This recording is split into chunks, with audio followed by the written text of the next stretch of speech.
तो चलिए उस बीच आगे बढ़ेंगे। बड़ी खबर आपको बता दें, ईरान का जॉर्डन पर मिसाइल हमला सामने आया है। अमेरिकी सैन्य अड्डे को निशाना बनाया गया है। बैलिस्टिक मिसाइल से हमला किया गया। अमेरिकी एयर डिफेंस ने मिसाइलों को निष्क्रिय किया है। पश्चिमी एशिया में सैन्य टकराव का खतरा बढ़ता जा रहा है।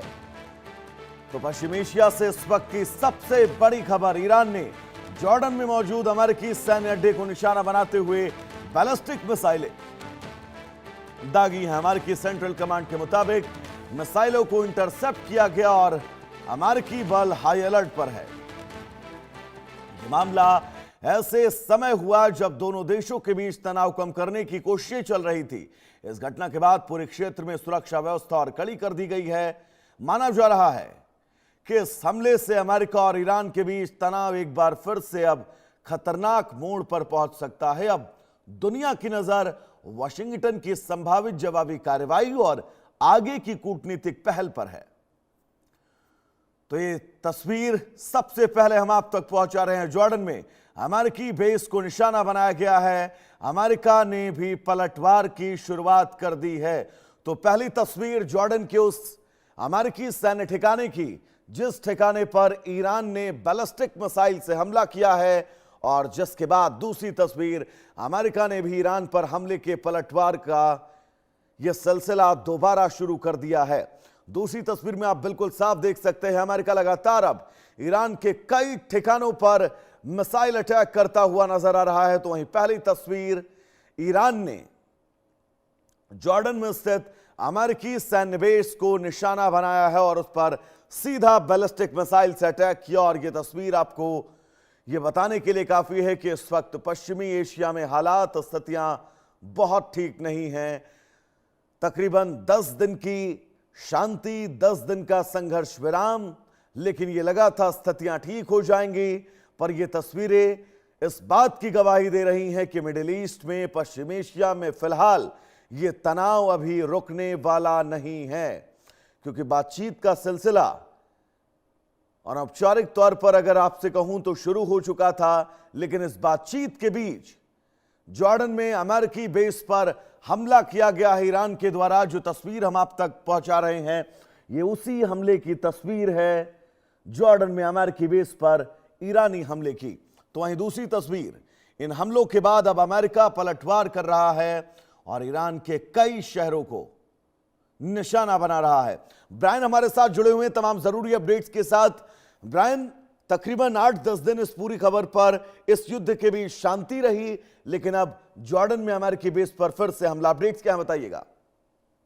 हाँ जी, बिल्कुल। कहीं ना कहीं 10 दिन तक जो एस्केलेशन था या मिडिल ईस्ट में जो वॉर का सिचुएशन था वो बंद हो गया था। कोई रिपोर्ट्स ऐसे डैमेज का नहीं हो पाया, पर फिर कल देर रात आज सुबह मिडिल ईस्ट में टेंशन एक बार फिर बहुत ही ज्यादा बढ़ गया है। ईरान ने जॉर्डन में मौजूद अमेरिकन मिलिट्री बेसेस को टारगेट करते हुए बैलिस्टिक मिसाइल्स लॉन्च किए। अमेरिका के भी जो अमेरिका के मुताबिक ईरानियन जो रेवोल्यूशनरी गार्ड कॉर्प्स है, उन्होंने सरप्राइज अटैक की कोशिश की, लेकिन ज्यादातर मिसाइल्स को एयर डिफेंस सिस्टम में इंटरसेप्ट कर दिया। इस हमले के बाद पूरे रीजन में हाई अलर्ट भी जारी कर दी गई। ईरान का ये कहना है कि ये हमला अमेरिका के लगातार एयर स्ट्राइक्स का जवाब है।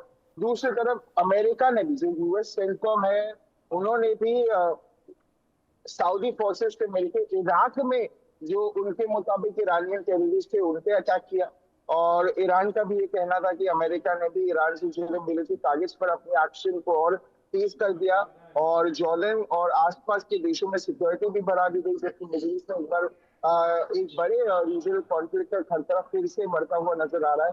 इसके अलावा सेटकॉम में भी ये स्टेटमेंट हुआ था कि बहुत साल बाद पहली बार ऐसी सिचुएशन आया है जहां यूएस और सऊदी ने मिलकर इराक में ईरानियन ट्रूप्स या ईरानियन टेररिस्ट, जैसे वो बता रहे हैं, उन पर अटैक किया। जी बिल्कुल ब्रायन, अमेरिका ने भी अब अटैक की शुरुआत कर दी है, ऐसी भी खबर है क्या कोई? हाँ जी, बिल्कुल। ईरान का दावा है कि अमेरिका एयर स्ट्राइक्स के बाद जो बुशेयर एयरपोर्ट अब पूरी तरह से बंद हो चुका है, फ्लाइट ऑपरेशन स्थगित हो गया है। ईरानियन ऑफिशियल के मुताबिक एयरपोर्ट में भी एयरक्राफ्ट मिसाइल एक एयरक्राफ्ट मिसाइल स्ट्राइक जिसमें वो तबाह हो गया है, जिसकी वजह से एयरपोर्ट कुछ को जो ऑपरेशनल रखना मुमकिन नहीं है। इसके अलावा अमेरिका के यूएस सेंटकॉम से भी ये सिचुएशन आ रहा है।